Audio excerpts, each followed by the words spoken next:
Hello friends, मैं कंचन आपका बहुत बहुत स्वागत करती हूँ इस चैनल पे। और आज लेके आई हूँ मैं भू आकृति विज्ञान जियोमॉर्फोलॉजी के टेस्ट सीरीज का नेक्स्ट पार्ट नंबर 5। इसमें हम देखेंगे 101 से 125 तक एमसीक्यू को। यानी हम हर वीडियो में 25 एमसीक्यू सॉल्व करते हैं, तो इसमें भी हम 25 एमसीक्यू को सॉल्व करेंगे। ये एग्ज़ाम जैसा कि आप जान चुके हैं कि UGC net, UP PGT, UP TGT assistant professor exam के लिए ये एमसीक्यू काफ़ी हेल्पफुल हैं। स्टार्ट करते हैं क्वेश्चन नंबर 101 से। इसमें पूछ रहा है कि निम्नलिखित में से कौन समूह से संबंधित नहीं है। अर्थात ये जो चारों ऑप्शन दिए गए हैं, इसमें जो भी चट्टानें हैं, इसमें से एक जो है समूह से भिन्न है। यानी 3 प्रकार की जो चट्टानें हैं एक समूह की हैं और एक जो है इन तीनों से डिफरेंट है। तो देखते हैं, इसमें 4 ऑप्शन दिया है। ऑप्शन ए दिया है नीस, ऑप्शन बी दिया है बलुआ पत्थर, ऑप्शन सी है चूना पत्थर, व ऑप्शन डी है सेल। तो इसका राइट आंसर होगा जो समूह से भिन्न है वो सेल है, वो है नीस। नीस एक प्रकार की रूपांतरित चट्टान है। और रूपांतरित चट्टानों का निर्माण जैसे आग्नेय चट्टानें हैं और सारी चट्टानें हैं, इनके रूप परिवर्तित होने के कारण निर्माण होता है। जब इन चट्टानों पे, तलछटी चट्टानों पे या आग्नेय चट्टानों पे तापमान व दबाव के फलस्वरूप जब उनका रूप बदल जाता है तो उनसे रूपांतरित चट्टानों का निर्माण होता है। और बलुआ पत्थर, चूना पत्थर, ये अवसादी चट्टानों के उदाहरण हैं। नेक्स्ट क्वेश्चन देखते हैं, क्वेश्चन नंबर 102। ये दिया है कि निम्न में से कौन सा रूपांतरित चट्टानों का उदाहरण नहीं है। ऑप्शन ए है संगमरमर, ऑप्शन बी है क्वार्टजाइट, ऑप्शन सी है स्लेट या ऑप्शन डी है ग्रेनाइट। तो इसमें निम्न में से कौन रूपांतरित चट्टानों का उदाहरण नहीं है। तो संगमरमर जो ये भी एक रूपांतरित चट्टान है। क्वार्टजाइट भी एक प्रकार की रूपांतरित चट्टान है और स्लेट भी। ग्रेनाइट जो है, इसका राइट आंसर होगा ऑप्शन डी ग्रेनाइट। ग्रेनाइट जो है एक प्रकार की आग्नेय चट्टान है। जो संगमरमर होता है, संगमरमर जो होता है चूना पत्थर का रूपांतरित रूप है। जब चूना पत्थर बहुत अधिक तापमान व दबाव के कारण उसका रूप परिवर्तित हो जाता है तो चूना पत्थर से संगमरमर का निर्माण होता है। और क्वार्टजाइट जो बलुआ पत्थर होता है, तो बलुआ पत्थर का जब रूप परिवर्तित होता है तो उससे क्वार्टजाइट का निर्माण होता है। और स्लेट भी एक प्रकार की ये भी रूपांतरित चट्टान है। ये जो सेल होता है, जो तलछटी चट्टान सेल होती है, उसके रूपांतर के फलस्वरूप स्लेट का निर्माण होता है।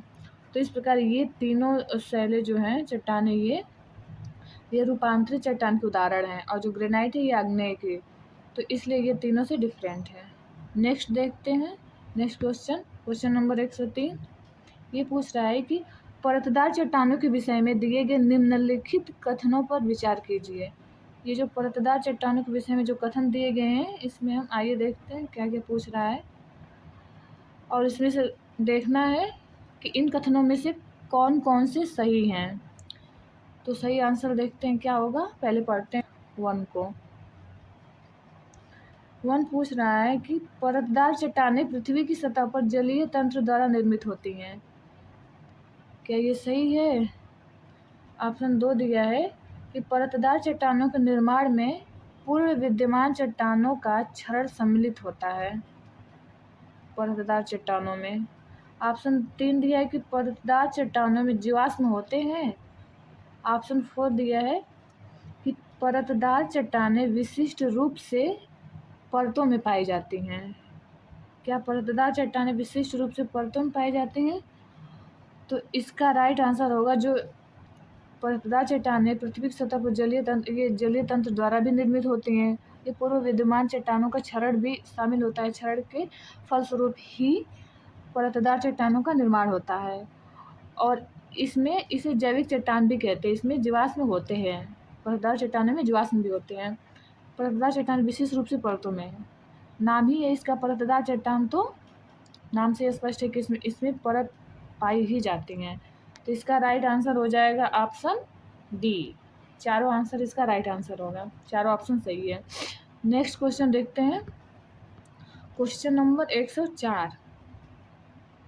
ये पूछ रहा है, आग्नेय चट्टानों के लिए निम्नलिखित में से कौन सा कथन सत्य है? ऑप्शन ए है उनमें पूरा जीवाश्म बहुत कम होते हैं। ऑप्शन बी है वे जल के लिए सरंध्र होते हैं। ऑप्शन सी है वे क्रिस्टलीय तथा अक्रिस्टलीय दोनों होते हैं। ऑप्शन डी है इन चट्टानों में सिलिका नहीं होता है।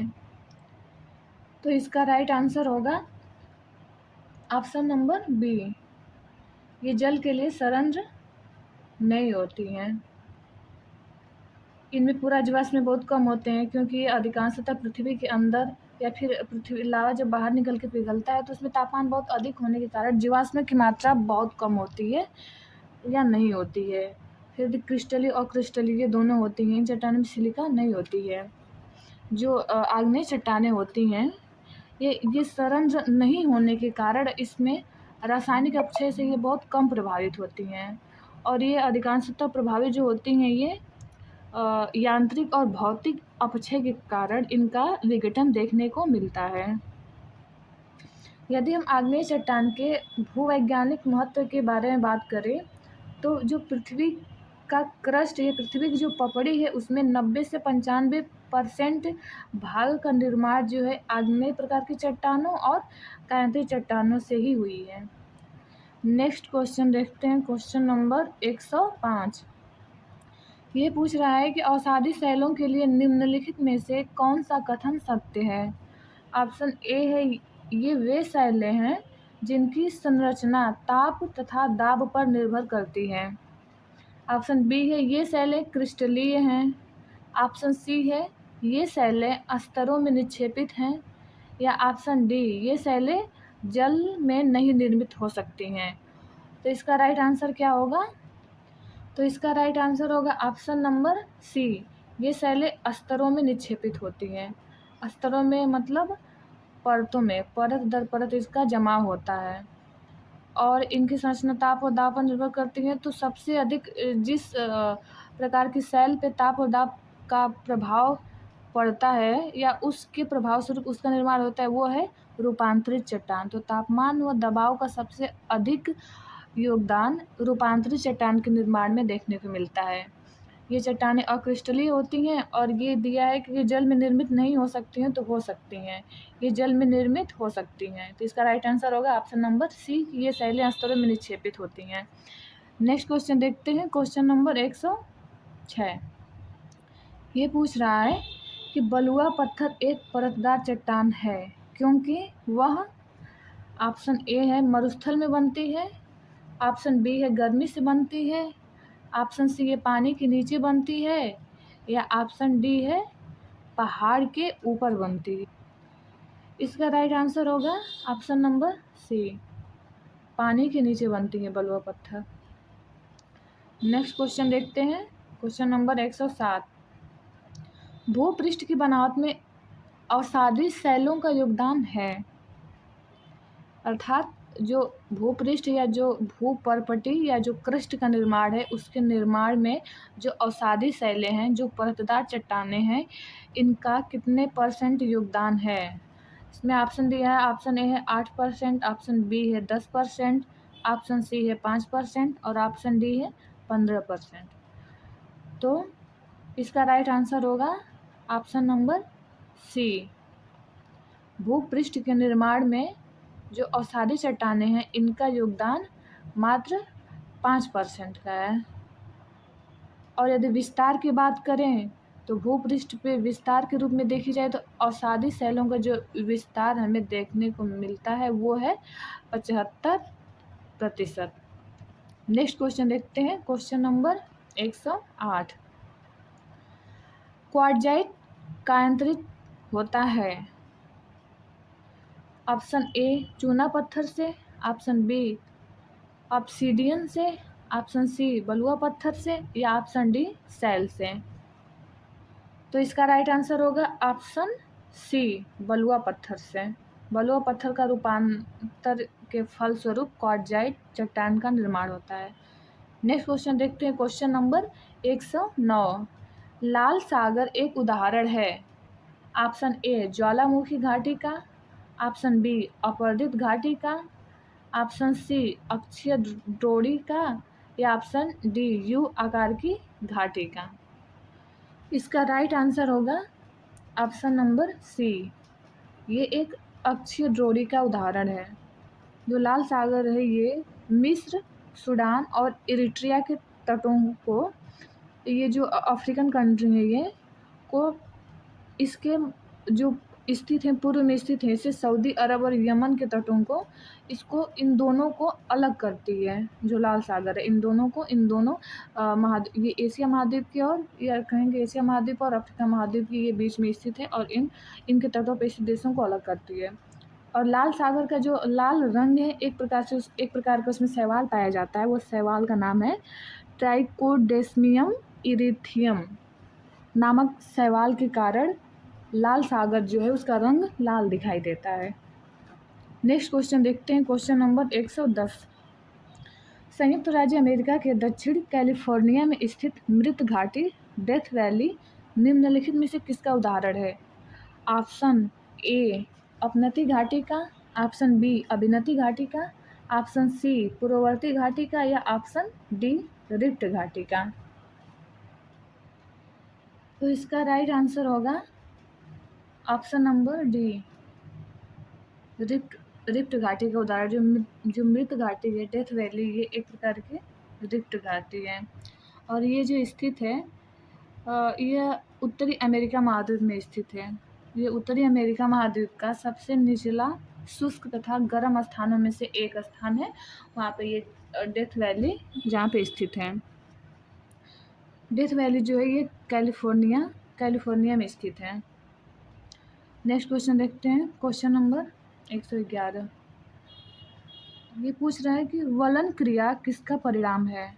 ऑप्शन ए है महादेशजनक बल, ऑप्शन बी है भूविक्षेपीय बल, ऑप्शन सी है पर्वत निर्माणकारी बल, या ऑप्शन डी है बहिर्जात बल। तो वलन क्रिया जो परिणाम है ये है, इसका राइट आंसर होगा ऑप्शन नंबर सी पर्वत निर्माणकारी बल। जो वलन क्रिया होती है, पर्वत निर्माणकारी बल जब गतिशील होते हैं वहाँ पे फोल्ड का निर्माण होता है, फोल्डिंग बनता है, और वही वलन धीरे धीरे बहुत विस्तृत रूप में, और जब वो उनकी ऊंचाई और अधिक बढ़ जाती है तो फिर वो पर्वतों के रूप में उनका निर्माण होता है, या पर्वतों का रूप धारण करते हैं। यदि हम महादेशजनक बल की बात करें तो जब महादेशजनक बल कार्य करता है तो महाद्वीपों और महासागरों का निर्माण होता है। और जो भूविक्षेपीय बल होता है, ये बल पृथ्वी के घूर्णन गति के कारण उत्पन्न होता है, भूविक्षेपीय बल।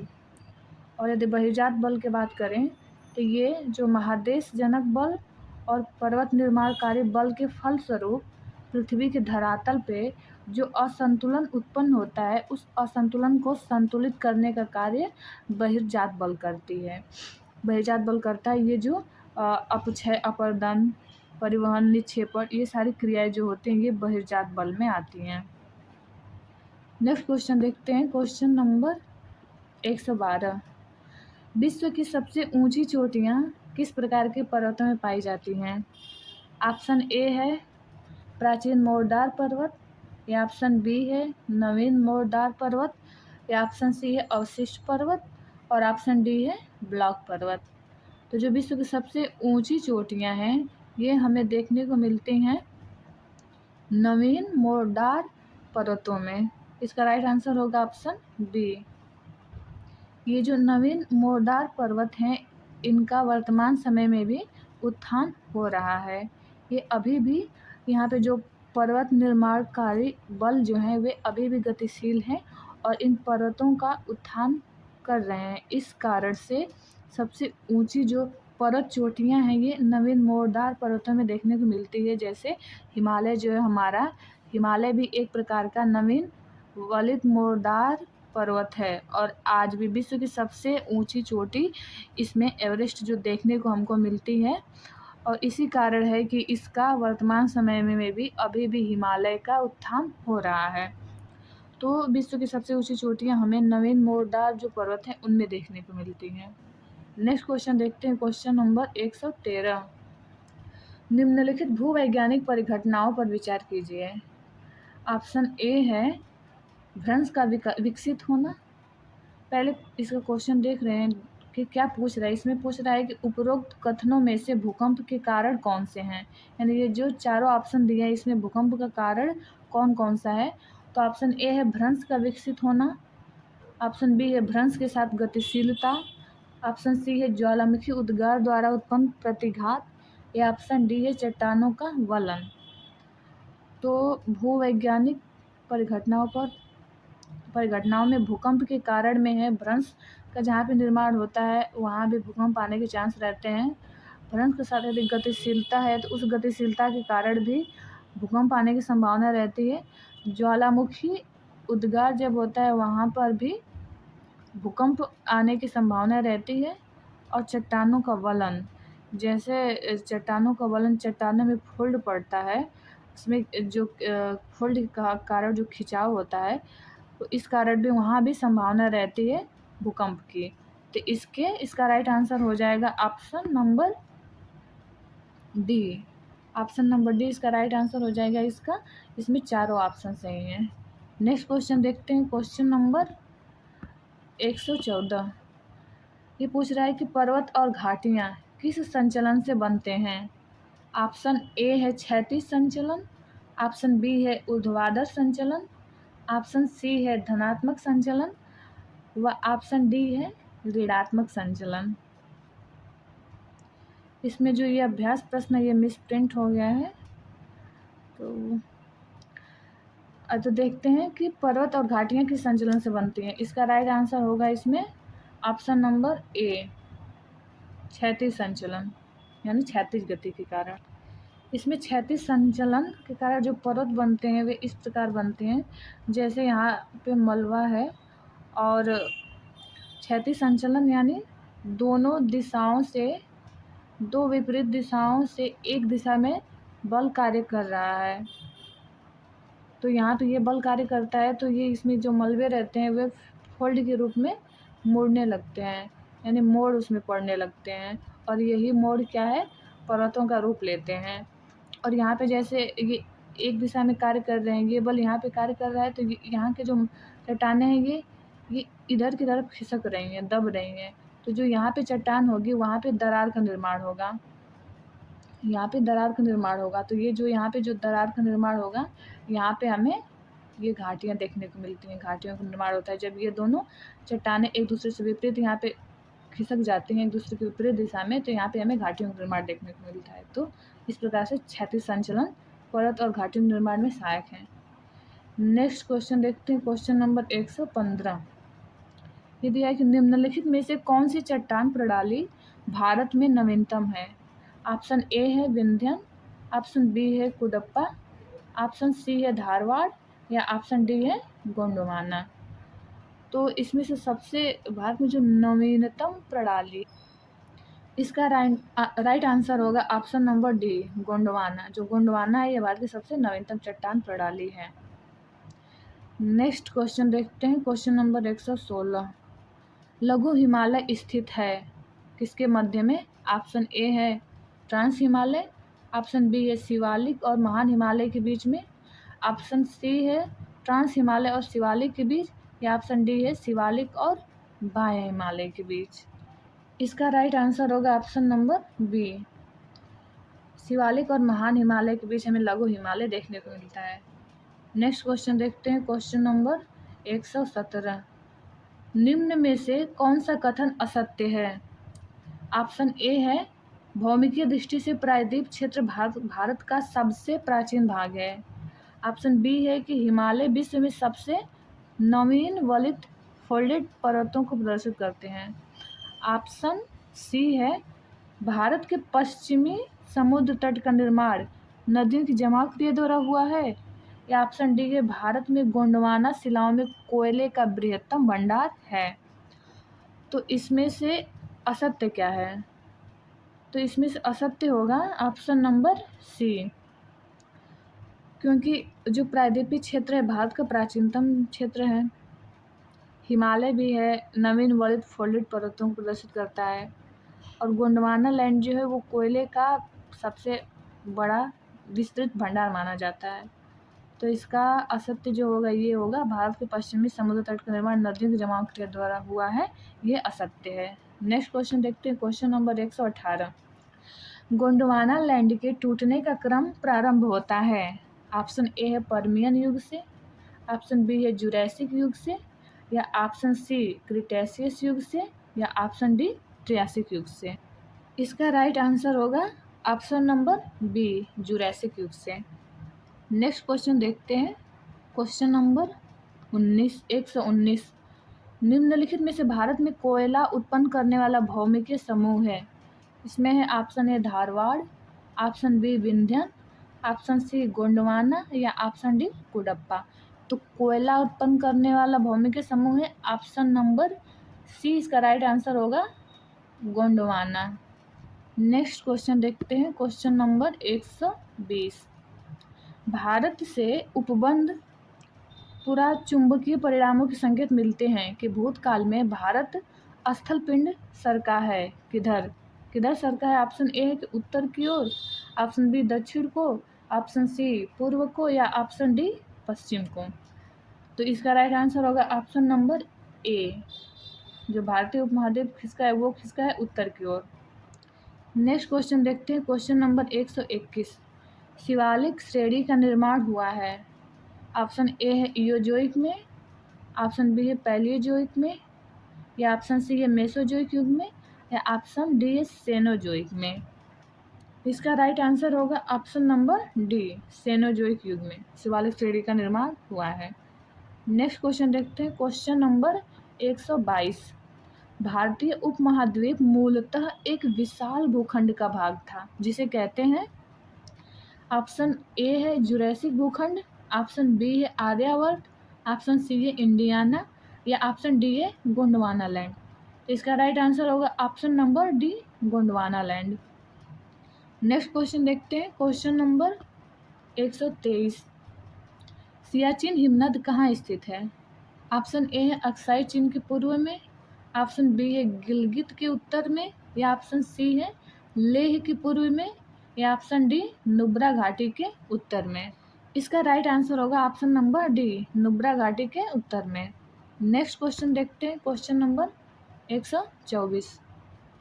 निम्नलिखित में से कौन सी भारत की नवीनतम पर्वत श्रेणी है। ऑप्शन ए है हिमाद्री श्रेणी, ऑप्शन बी है पश्चिमी घाट, ऑप्शन सी है अरावली श्रेणी, या ऑप्शन डी है विंध्याचल श्रेणी।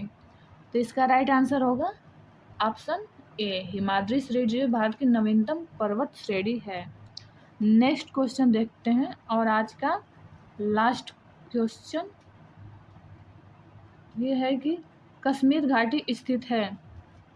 ऑप्शन ए है कांगड़ा और धौलाधर पर्वत श्रेणियों के मध्य, ऑप्शन बी है पीर पंजाल और हिमाद्री पर्वत श्रेणियों के मध्य, या ऑप्शन सी है महाभारत और धौलाधर पर्वत श्रेणियों के मध्य, या ऑप्शन डी है पीर पंजाल और महाभारत पर्वत श्रेणियों के मध्य। इसका राइट आंसर होगा option number B Pir Panjal और हिमाद्री पर्वत श्रेणियों के मध्य कश्मीर घाटी स्थित है। ये रहा आज का लास्ट क्वेश्चन। फिर मिलते हैं नेक्स्ट वीडियो में। Thank you.